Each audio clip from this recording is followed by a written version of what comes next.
Bienvenidos a todos nuevamente. En el presente video vamos a iniciar con el uso de algunas herramientas SIG para las cuales voy a brindar algunas recomendaciones. En el presente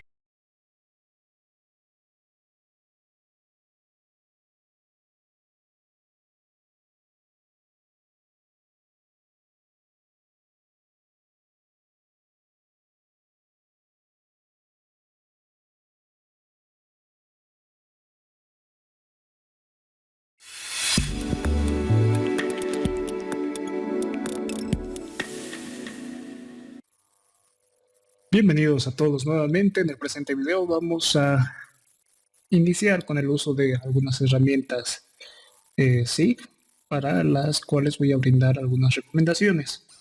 En el presente curso vamos a utilizar el programa de ArcGIS. Y respecto del programa de ArcGIS podemos brindar los siguientes requisitos que tiene el programa para poder funcionar en una computadora personal, de escritorio o en una laptop. Bueno, hoy en día está con tendencia a seguir vigente el Windows 10. El Windows 11 poco a poco está entrando dentro del mercado. De todos modos, hay en algunas entidades públicas todavía computadoras o terminales que trabajan con sistemas operativos, el Windows 7 o el Windows 8 por temas de licencias. En todo caso, las versiones del ArcGIS que se deberían emplear en realidad para el nivel de análisis que nosotros desarrollamos está más bien sujeto a las características de la computadora, porque todas las versiones básicamente mantienen los mismos comandos y realiza las mismas tareas. Varía un poco en la interfase de una versión a otra, y en términos generales las versiones más estables que funcionan con parches son las versiones 10.3.1 y la 10.4.1. El resto también existen versiones craqueadas, pero dependiendo del nivel y la profundidad de análisis que uno vaya a desarrollar a nivel ya de programación, de geoportales, etcétera, de conexiones de redes, podría presentar cierto tipo de dificultades.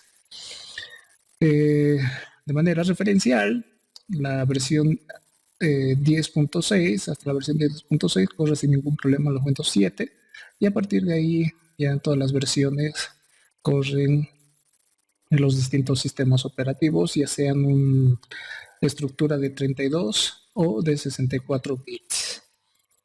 Respecto del software para cada versión, en el Windows 10 se instalan de manera automática con las actualizaciones, pero dependiendo de la versión de Windows que tengan, Microsoft.NET Framework es un conjunto de herramientas que son propias del sistema operativo, y esos son los requisitos que deberían tener cada una de las versiones ya instaladas previamente para que puedan desarrollarse el programa sin ningún tipo de dificultad.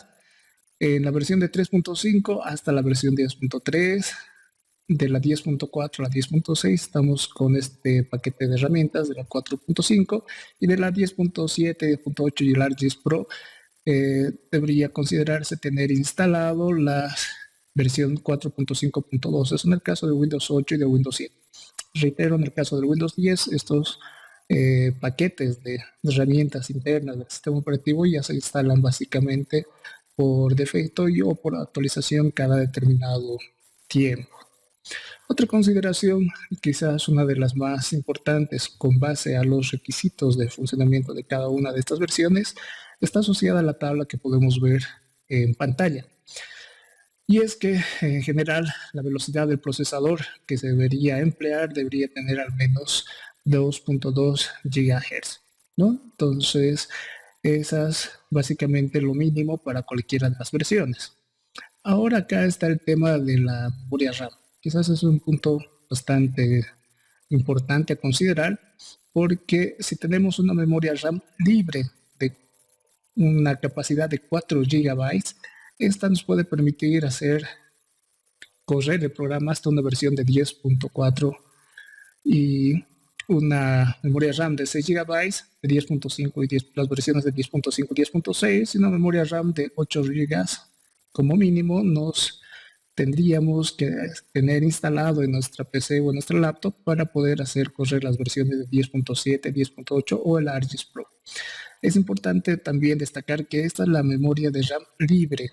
No se olviden de que si encendemos la computadora, un porcentaje del RAM, generalmente del 15 al 20%, se emplea para que puedan correr todos los programas internos del sistema operativo y podamos tener funcionando la, en sí la computadora, ¿no? Entonces, debido a esta situación, a las limitaciones de RAM, es que en muchas ocasiones, cuando se desarrollaban los procesos dentro del ARGIS, se presentaba esta situación de que se cortaba el proceso o directamente se paraba, ¿no? Algún tipo de análisis. Y eso pasaba, por ejemplo, si yo instalaba una versión 10.6 teniendo un RAM de 4 gigas, considerando además que de los 4 gigas, el 20% ya de esa capacidad ya estaba asignado al sistema operativo, entonces estaba con un 3.8, 3.75 de RAM y lamentablemente esa situación. El ARGIS trabaja bastante en segundo plano para el tema de el cálculo de sus procesos. Al tener una menor capacidad de RAM con un requisito mayor respecto de precisamente este elemento, se producían esos cortes, ¿no? Entonces, tomar en cuenta el tema de la memoria RAM. Respecto a la resolución de pantalla, lo que recomiendan en cada una de ellas es que al menos tenga una resolución de 1024 por 768, ¿no? Que básicamente hoy en día es la, la resolución estándar con las que vienen ya los monitores, tanto de PC como de las laptops. Otro punto muy vital y tal vez también de muy alta consideración es el tema del adaptador de video. Muchas de las laptops ya vienen con una tarjeta de video integrada, ¿no? Lo ideal es que sea una tarjeta de video dedicada y que en función a la versión del ARGIS que estemos considerando emplear, podamos también verificar de que cumplimos con los requisitos mínimos. Entonces, hasta una versión de 10.3, por ejemplo, con una tarjeta de video de 1 giga ya no tendríamos dificultades. De 10.4 a 10.6 podríamos considerar el tema de tener una tarjeta de capacidad de 2 gigabytes, de 10.7 a 10.8, 4 gigabytes, y en el caso del ARGIS Pro se necesitaría una tarjeta, un adaptador de video dedicado de al menos 6 gigabytes. Y esto va de la mano con el RAM, ¿no? Si pretendemos instalar una versión de 10.7 o 10.8 y nuestra tarjeta integrada, además integradas de 2 gigabytes, muy probablemente se nos presenten dificultades también. Como se había indicado al inicio de las recomendaciones, no es tanto, la discusión no se centra en cuál de estas versiones es la mejor, sino cómo se adapta a nuestro sistema periférico. Como les había mencionado, muchos, si bien el 95% aproximadamente de las actividades que se desarrollan por lo menos en el campo de ingeniería civil y para lo que es la evaluación de recursos hídricos, la mayor cantidad de los comandos no varían respecto a todas las versiones que tenemos disponibles en el mercado. Bueno, esas recomendaciones respecto del manejo de las herramientas SIG. Cuando ya tengan instalada la versión, en el caso del curso hemos compartido la versión que es la versión 10.4.1, ustedes van a poder desarrollar la instalación. Hay un video que también les sugiero puedan llevarlo de manera secuencial para no tener dificultades al momento de realizar el craqueo. Una vez que terminen de realizar esa instalación, van a generar un acceso directo del programa y generalmente se les va a instalar de esta manera, ¿no? Van a tener un ArcGIS y se les va a instalar una serie de programas más. En el conjunto de esos programas tenemos una serie de herramientas, el ArcGlobe, el ArcVisin, que nos permite hacer modelaciones en 3 dimensiones, y el ArcMap, que es generalmente con el que vamos a trabajar. Cuando ustedes terminen de instalar, es muy probable que además tengan un acceso directo. En el acceso directo, cuando lo tengan ya en el escritorio, presionan un botón derecho y se van a propiedades del acceso directo. Ahí tenemos propiedades del acceso directo y procuren verificar que el inicio, que este espacio del inicio, tenga la misma dirección que el target. Ya en el caso de que ustedes lo tengan vacío, copian todo esto hasta bin, ¿ya? Simplemente lo copian y lo pegan en la siguiente, si este está vacío, en este espacio, entre comillas, como pueden ver en el ejemplo. Una vez que hayan desarrollado eso, el momento o el tiempo de inicio del ArcGIS en general va a ser mucho más rápido que el de costumbre. Otra recomendación que también me permito realizar es que una vez que ya tengan instalado y ya hayan desarrollado esto y esta situación a manera de regla, valga la redundancia, puedan aplicarla a partir de ahora siempre que utilicen el ArcGIS. Es la siguiente: de tener todos los, bueno, cada uno de ustedes debe tener personalizados su disco duro en distintas particiones, ¿no? En mi caso los tengo estructurados de esta manera y en este caso dentro de files, por ejemplo, para el presente curso ya tengo datos, ya que los vamos a emplear para la gestión de los modelos de elevación digital en la primera instancia. Y es que la recomendación consiste en lo siguiente: cuando nosotros tengamos datos o vayamos a realizar cualquier tipo de análisis, procuren de que estén lo más cerca posible a la raíz de la partición que ustedes tengan asignada para un determinado análisis y eviten de que esta dirección que tenemos aquí sea muy larga, ¿no? Hay una tendencia a introducir dentro de las carpetas y seguir entre más y más y más carpetas y esta dirección se va haciendo más larga.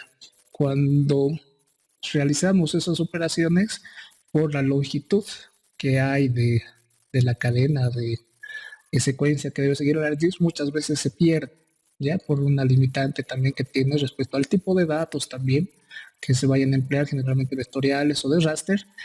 Incluso el nombre no debería superar los 11 caracteres de los archivos, ¿no? Entonces procuren tener siempre la sesión o el análisis que se vaya a desarrollar lo más cerca posible a la sesión que tenemos para poder desarrollar nuestro análisis. Entonces, por ejemplo, acá yo dentro de esa carpeta ya tengo estos datos de SIG. Por ejemplo, ya tengo abierta una sesión del ArcGIS, he hecho un doble clic al acceso directo y lo que me va a aparecer es esta imagen, ¿no? Muchos de ustedes ya deben estar familiarizados. Acá está la tabla de contenidos, acá está el layer, que es el anfitrión básicamente, que nos permite agrupar a todos los datos que vayamos a emplear para un determinado análisis. En esta parte tenemos la caja de herramientas, el ArcToolbox. Si nosotros presionamos la caja de herramientas o el ArcToolbox, se nos va a habilitar una serie de comandos para poder desarrollar una serie de actividades dentro del mismo entorno del ArcGIS.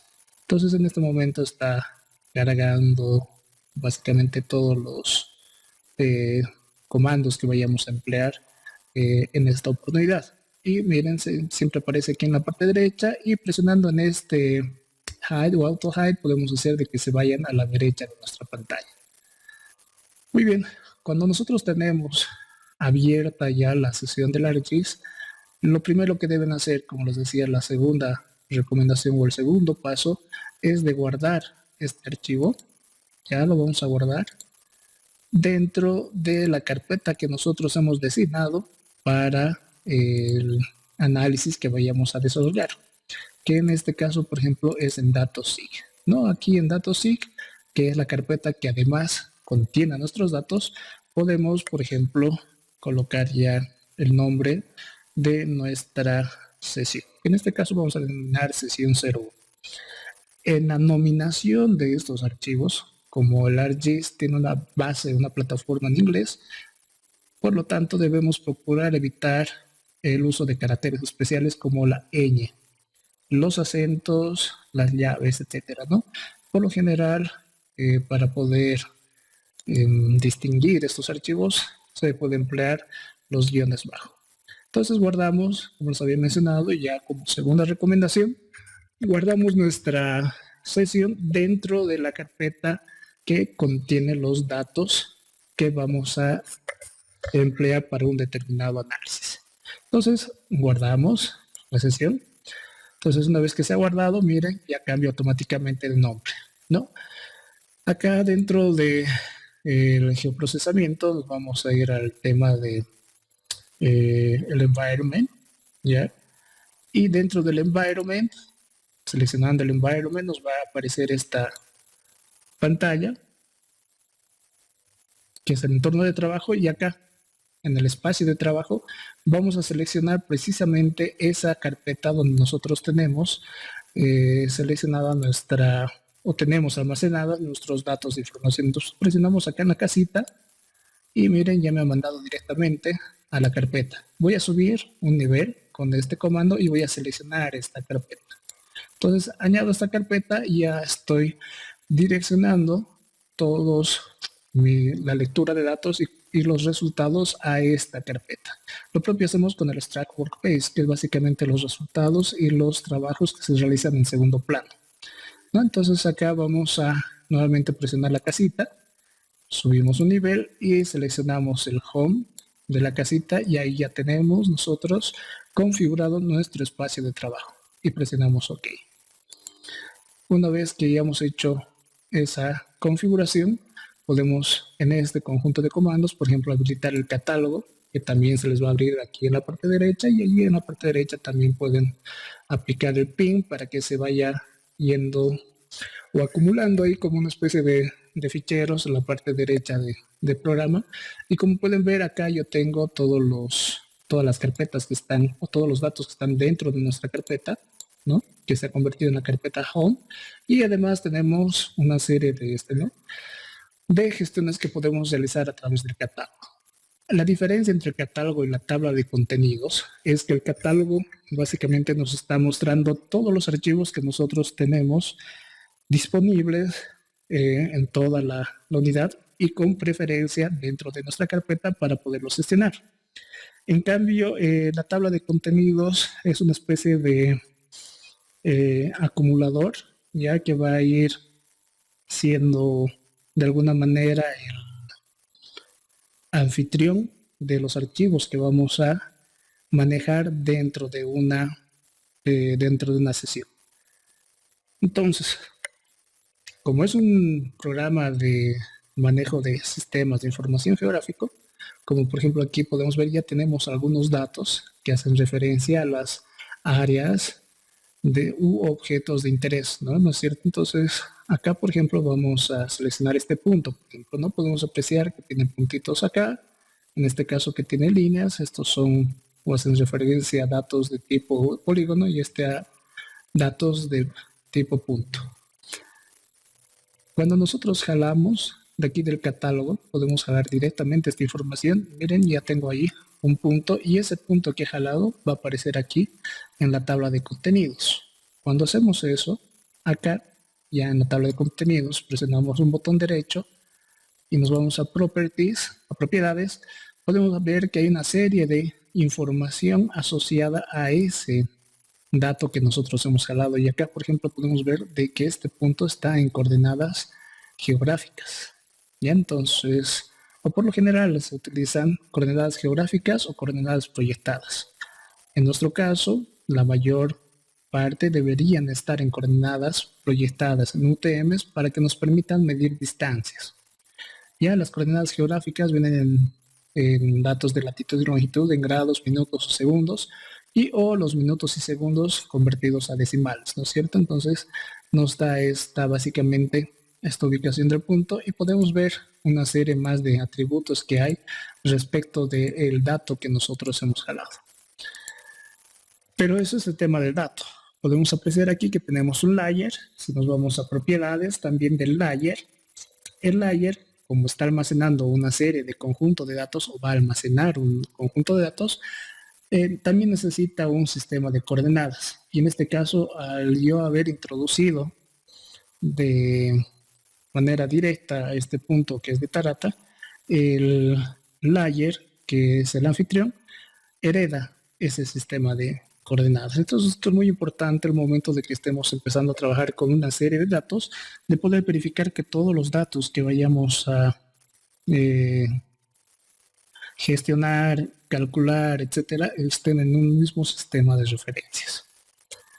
Muy bien, una vez que ya tenemos básicamente esto, otra de las recomendaciones que podemos realizar es que aquí en la carpeta Home, presionando un botón derecho, nos vayamos a propiedades y dentro de propiedades, perdón, dentro del catálogo nosotros podamos crear una geodatabase, ¿no? Un archivo de geodatabase, esto para ir conteniendo los datos que vamos a emplear o que podría requerir el programa para poder llevar a esa geodatabase cierto tipo de resultados. Y en este caso también podemos bautizarlo con el mismo nombre de la sesión, ¿no? Entonces ahí tenemos una geodatabase. Entonces esta es la manera en que nosotros queremos tener en general tener la configuración previo al análisis o al inicio de análisis de cualquiera de los archivos que vayamos a empezar. Recapitulando, en primera instancia, una vez tengamos todos estos datos debemos tenerlos dentro de una carpeta.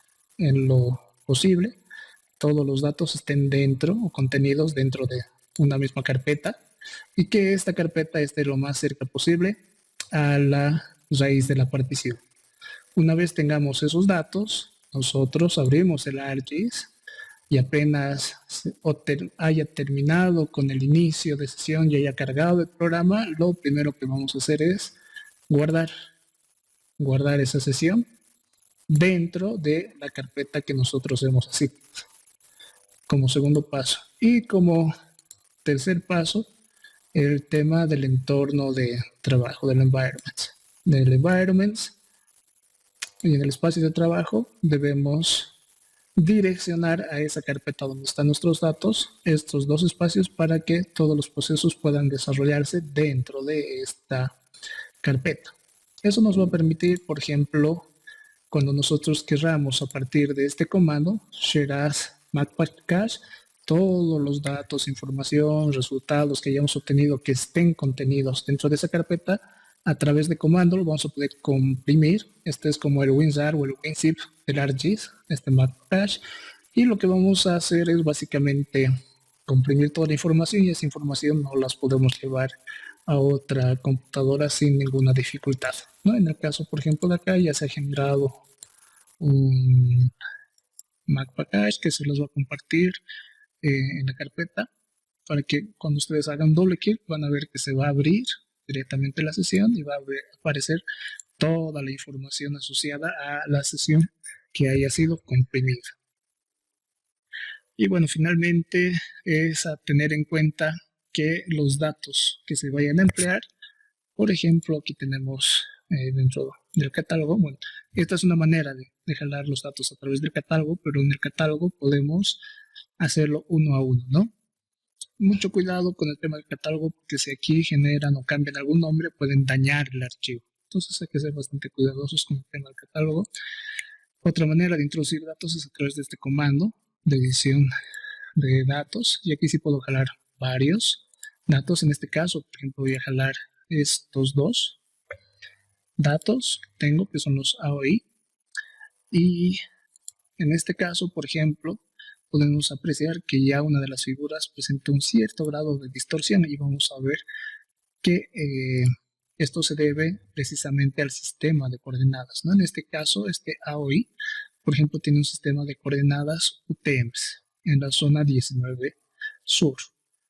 Existe una muy marcada diferencia en lo que es un sistema de coordenadas geográficas y o proyectadas. Como se había mencionado, las geográficas van a venir siempre en latitudes, en datos de latitud y longitud que están en grados, minutos y segundos, y en el caso de los datos que están con ya estas coordenadas proyectadas, en general utilizamos las UTM de acuerdo a la zona en donde se encuentra el país. En el caso del estudio que vamos a desarrollar se encuentra en la zona 19 sur, ¿no es cierto? Entonces, cuando nos referíamos a que el layer eh, tiene alta incidencia en el tema de cómo se están compilando y gestionando los shapes, los raster que vayamos introduciendo, eh, puede también cambiar acá su sistema de referencia, ¿no? Entonces acá, por ejemplo, en sistemas,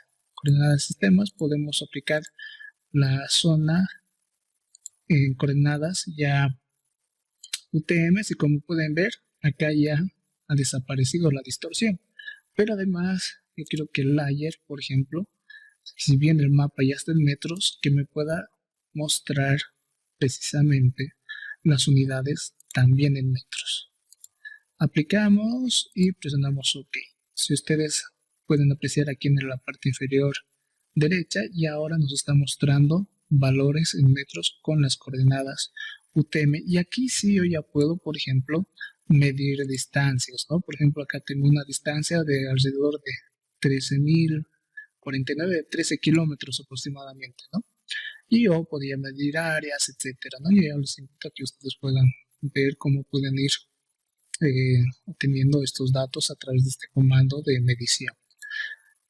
Es muy importante recalcar lo siguiente, que antes de iniciar un determinado análisis podamos tener identificado al menos un punto de salida y en función de ese punto de salida generar un rectángulo que pueda cubrir nuestra zona de estudio. En este caso, por ejemplo, nos han proporcionado dentro de los datos este archivo que es de LACA, que está en una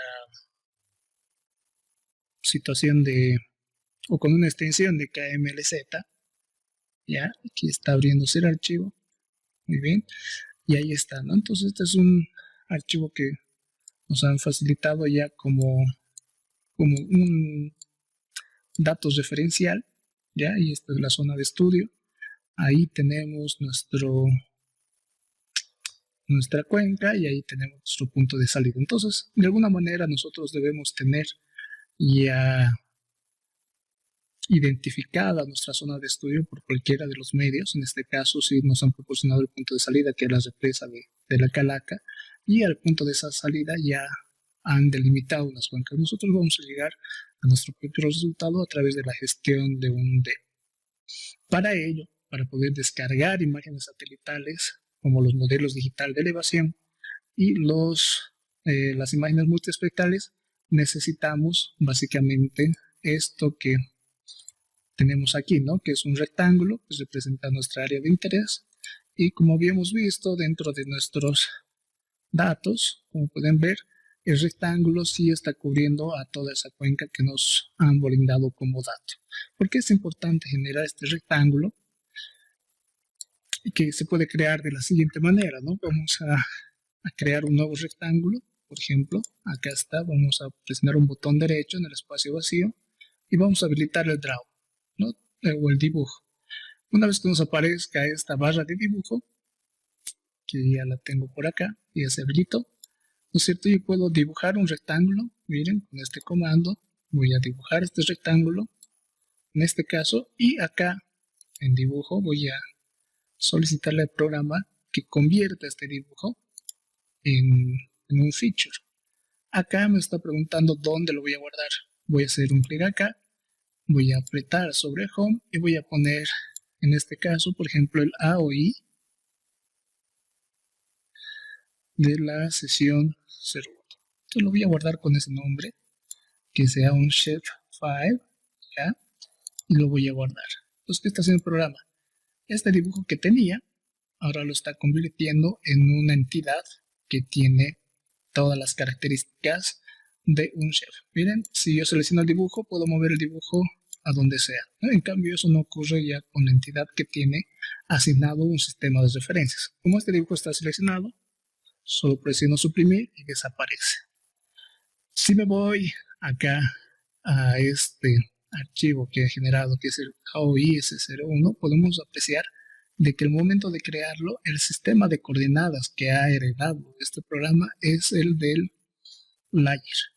Entonces al layer lo había cambiado a que sea este sistema de coordenadas y por lo tanto la creación de aquí en adelante de cálculos, resultados que vaya a desarrollar van a tener este sistema de coordenadas.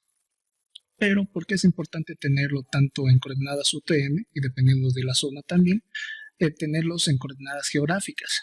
Es importante tenerlo en coordenadas geográficas porque vamos a verlo en el siguiente video. Cuando subimos a las plataformas nos permiten jalar esta información a su buscador, a su navegador dentro de su interfase, pero una de las condiciones es que este rectángulo esté en coordenadas geográficas. Entonces, para convertir este rectángulo a coordenadas geográficas, nos vamos aquí al ArthurBox, tenemos el Data Management Tools y dentro de Management Tools tenemos acá Players en transformaciones y ahí tenemos, ¿no? Podemos proyectar esta información. Inmediatamente nos va a aparecer esta ventana y acá lo que me interesa, por ejemplo, es que este shape que acabo de crear que tiene este sistema de coordenadas, ahora se la proyecte. Aquí vamos a mencionarlo con el nombre de geo.shape y aquí vamos a elegir el sistema de coordenadas geográficas. Entonces nos vamos a coordenadas geográficas, nos vamos a World, en World está PWGS84. ¿No? Entonces nosotros a este se va a crear un nuevo shape y este nuevo shape va a adquirir este sistema de coordenadas. Entonces voy a presionar OK. ¿Ya? Entonces el programa ya está trabajando y una vez que haya terminado me va a generar este archivo, ¿no? Entonces este archivo que vemos acá nos muestra que ya está en ese sistema de coordenadas. Muy bien, una vez que se ha creado ese sistema de coordenadas, nos vamos a ir a la carpeta y dentro de esta zona de coordenadas podemos ver que se han generado una serie de archivos con ese nombre y lo que vamos a hacer es seleccionar todos estos que tenemos acá. ¿Ya? Previo a eso, una vez que hemos generado todo esto, voy a guardar esto de acá, voy a cerrar esta sesión, ahí está, voy a actualizar y lo que voy a hacer es con las coordenadas geográficas yo ya lo había hecho antes, pero he seleccionado todas estas, voy a presionar un botón derecho y lo que voy a hacer es comprimirlas pero con una extensión zip, ¿no? Entonces una vez que ya tengo eso, presiono OK y ya me ha generado, ¿no? Este archivo que está comprimido que contiene a todos estos otros archivitos. Básicamente es la estructura del ArcGIS para el caso de los shapes. Todos básicamente son tablas de base de datos, el PRJ es el sistema de información y el archivo, el shape, es la figura geométrica en sí, ¿no? Entonces todo este conjunto de datos es necesario para poderlos jalar el momento que nosotros estemos en una plataforma. Muy bien, entonces con esas recomendaciones espero puedan generar sus AOIs para poder iniciar con la gestión de imágenes satelitales. Muchas gracias.